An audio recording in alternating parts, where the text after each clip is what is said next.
अन्य समाचार बोटમાં ભીષણ આગ લાગતા અફરાતફરી મચી ગઈ છે। દમણથી સમાચાર। દમણના દરિયા કિનારે લાંગરેલી બોટમાં અચાનક આગ લાગી હતી। થોડી જ વારમાં બોટમાંથી ધુમાડા નીકળતા આસપાસના લોકો એકઠા થયા હતા અને ફાયર બ્રિગેડને જાણ કરી હતી। ઘટનાની જાણ થતાં જ ફાયર બ્રિગેડની ટીમ તાત્કાલિક પહોંચી હતી ઘટના સ્થળે અને બોટમાં લાગેલી આગ પર કાબુ મેળવવા પ્રયાસ કર્યા હતા। આખરે ભારે જહેમત બાદ લાગેલી આગ જે હતી તે બુઝાઈ ગઈ છે અને તેને કાબૂમાં લેવામાં આવી છે। જો કે પહેલા બોટના આગળના ભાગમાં મોટું નુકસાન થયું। આ ઘટનામાં કોઈ ઈજા કે જાનહાની થઈ ન હતી। મહુવાના તલ ગાજરડામાં ચિત્રકૂટ એવોર્ડ દરમિયાન મોરારી બાપુએ ધારાસભ્યની હાજરીમાં મંચ પરથી કરી હળવા મૂડમાં માંગણી। મહુવા જિલ્લો બને તેવી દર્શાવી ઈચ્છા। આ ઉપરાંત વિદ્યા સહાયકના પગાર વધારા પર પણ મોરારી બાપુ બોલ્યા। અને એક વસ્તુ મારા પાસે હમણાં જ નિવૃત્તિનો કાર્યક્રમ એમાંય કીધું વિદ્યા સહાયકોના પગારનું બાપુ કંઈક કરો। હજી નથી થયું, વધ્યું ને કંઈ વિદ્યા સહાયનું। પણ હવે વિદ્યામાં જેણે સહાય કરી એના પગાર નથી ભરતા, જેણે કાંઈ સહાય ન કરી એ પેન્શન સુધી પહોંચી ગયા છે। મહુવા તો આપણો જિલ્લો નથી એટલે હજી એમાં નહીં મેળ ખાય। ધારાસભ્ય શ્રી બેઠા છે, જ્યારે કદાચ મહુવાને આવો લાભ મળે એટલે મારા આનંદની વાત તો એ છે કે જેમ જેમ જિલ્લા વધે એમ મને વંદના કરવાનો વધારે મોકો મળે છે। શિક્ષકોની ભરતી અંગે શિક્ષણ મંત્રીનું નિવેદન। કુબેર ડિંડોરે જણાવ્યું કે 24,700 જેટલી ભરતી તબક્કાવાર થશે। મેરિટના આધારે ભરતી કરાવવામાં આવશે। પ્રાથમિકમાં પણ ભરતી પ્રક્રિયા ચાલુ છે। પોર્ટલ પર સિસ્ટમ સાથે ભરતી થઈ રહી છે। વિલંબ થયો છે પણ પારદર્શક પ્રક્રિયાથી ભરતી કરાઈ રહી છે। 1 મહિનામાં ધોરણ 1 થી 12માં શિક્ષકોની ભરતી પૂર્ણ કરી દેવાશે। આપણે જે 24,700 જેટલી ભરતીઓ તબક્કાવાર આપણે કરી રહ્યા છે। આપણે જે સિસ્ટમ જે છે પોર્ટલ પર આપણી પારદર્શક ભરતીઓ કરી રહ્યા છે। એટલે પોર્ટલ પર જેની વ્યવસ્થા છે આપણે 11-12ની અત્યારે મેરિટ યાદી કમ્પ્લીટ થઈ ગઈ છે। એચમેટના આચાર્યોની ભરતી ઓલરેડી ઓર્ડરો આપવાની શરૂઆત થઈ ગઈ છે અને ટાટ માધ્યમિકની અત્યારે શરૂઆત છે। ટેટ 2 6 થી 8ની એની પણ શરૂઆત થઈ ગઈ છે। એક સાથે આ ભરતીઓ આવી છે એટલે થોડો સમયમાં વિલંબ થયો છે પણ આપણી પારદર્શક ભરતી જે ચાલુ છે એટલે આ થોડી જે વિલંબ થયો છે, બાકી કોઈ પ્રશ્ન ઉપસ્થિત થવાનો નથી। ભાવનગરના અકવાડ વિસ્તારમાં બબાલ થઈ છે। અદાવતના સમાધાન માટે એકઠા થયેલા લોકો વચ્ચે બબાલ થઈ। અકવાડ વિસ્તારમાં 2 જૂથો વચ્ચે થયો પથ્થરમારો। હથિયારો સાથે પથ્થર અને ઈંટોના ઘા કર્યા। મારામારીની ઘટના સીસીટીવીમાં કેદ થઈ।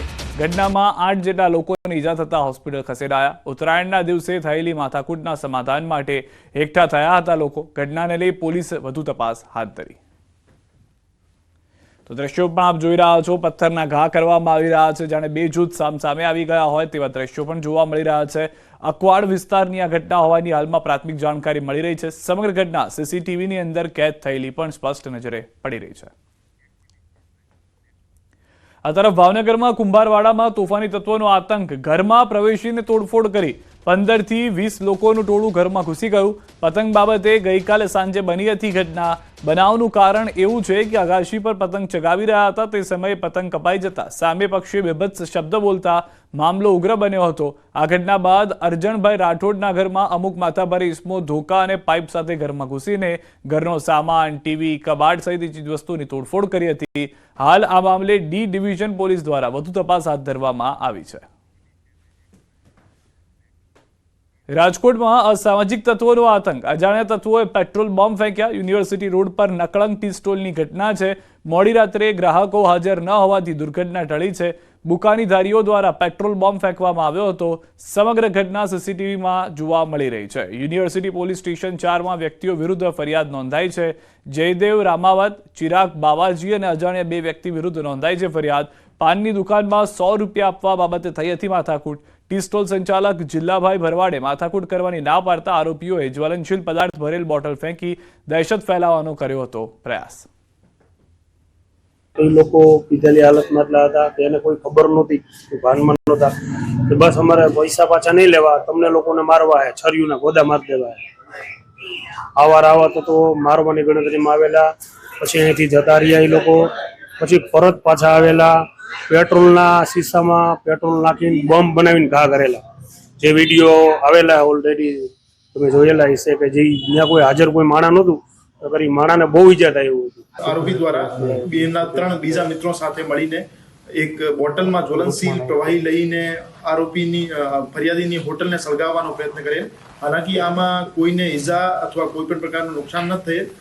આરોપી જ્યારે પકડવામાં આવશે તો આરોપીની ગહેન પૂછપરછ કરવામાં આવશે કે પેટ્રોલ ક્યાંથી લાવવામાં આવ્યા હતા અને જે એમને બોટલમાં કોઈએ પેટ્રોલ પંપ દ્વારા વેચાણ કરવામાં આવ્યો હશે તો એના વિરુદ્ધ પણ કાર્યવાહી કરવામાં આવશે.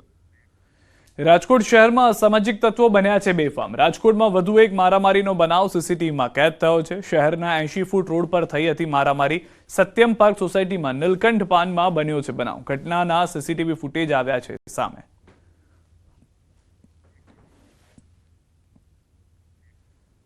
રક્ષક જ બન્યા છે ભક્ષક. હાલમાં તેવા કિસ્સા જોવા મળી રહ્યા છે. ત્યારે વધુ એક કિસ્સો પોલીસ સ્ટેશનમાં ફરિયાદીને માર માર્યાનો આરોપ. આણંદની ગામડી પોલીસ ચોકીની ઘટના. ફરજ પરના પોલીસ કર્મીઓએ માર માર્યાનો આરોપ. ત્યારે ભોગ બનનાર કહી રહ્યા છે કે મારા ભાઈને અજાણ્યા વાહન ચાલકે અડફેટે લેતા હું તેને સાથે લઈ પોલીસ સ્ટેશનમાં ફરિયાદ કરવા ગયો ત્યારે ઉલટાનો મને અંદર બોલાવી માર માર્યો. મારા ભાઈને ટેમ્પી વાળાએ પાડી દીધો તો હું એ ટેમ્પી વાળાને અંદર લઈને જતો તો મેં કીધું સાહેબ મારી એફઆઈઆર આ ભાઈએ મારા ભાઈને પાડી દીધો એફઆઈઆર લખો. મને કે અંદર આવો અશોકભાઈ તમારી એફઆઈઆર લખો. મને અંદર લઈ જાય ને બહુ માર્યો સાહેબ. કોણ કોણ માર્યું? એ 3-4 જણા પોલીસ વાળા હતા અંદર. નામ નહીં ઓળખતો હું. મને મારવા જ માંડી ગયા પણ હું પડી ગયો એકદમ. બહાર આવીને બધા મને ઉઠાઈને લઈ ગયા ફર્યાવાળા બહાર. એએમસી ઇજનેર વિભાગના કર્મીઓનો હોબાળો. પડતર પ્રશ્નો સાથે એએમસી કચેરી બહાર દેખાવ. આગામી સમયમાં માસ સીએલ પર જવાની પણ ચીમકી. એએમસી બિલ્ડિંગ ખાતે સરદાર પટેલની પ્રતિમા પર પુષ્પાંજલિ અર્પણ કરી. અમદાવાદના બોપલ વિસ્તારમાં જ્વેલર્સમાં થયેલ લૂંટ કેસમાં પોલીસે 4 આરોપીની ધરપકડ કરી લીધી છે. આરોપીઓને પકડવા 10થી વધુ ટીમો કામે લાગી હતી. પોલીસે આરોપીઓને યુપીથી સકંજામાં લીધા. મુખ્ય આરોપીએ 5 જ્વેલર્સમાં રેકી કરી હતી પરંતુ કનકપુરા જ્વેલર્સથી ભાગવામાં આસાની રહેશે જે હેતુથી ત્યાં પ્લાન બનાવ્યો હતો. લૂંટ કરતા પહેલા તેઓ યુપીથી હથિયાર લઈ આવ્યા હતા. પોલીસે બાઇક નંબરના આધારે ઝીણવટભરી તપાસ કરતા આરોપીઓ સુધી પહોંચવામાં સફળતા મળી. તપાસમાં સામે આવ્યું છે કે જાવેદ અને બિરેન્દ્ર અગાઉ પણ ગુનાઓને અંજામ આપી ચૂક્યા છે અને જાવેદ ઉપર યુપી પોલીસ ફાયરિંગ પણ કરી ચૂકી છે. લૂંટમાં જે 4 મુખ્ય આરોપી છે 4ના 4 આરોપી અત્યારે અટક કરવામાં આવ્યા છે.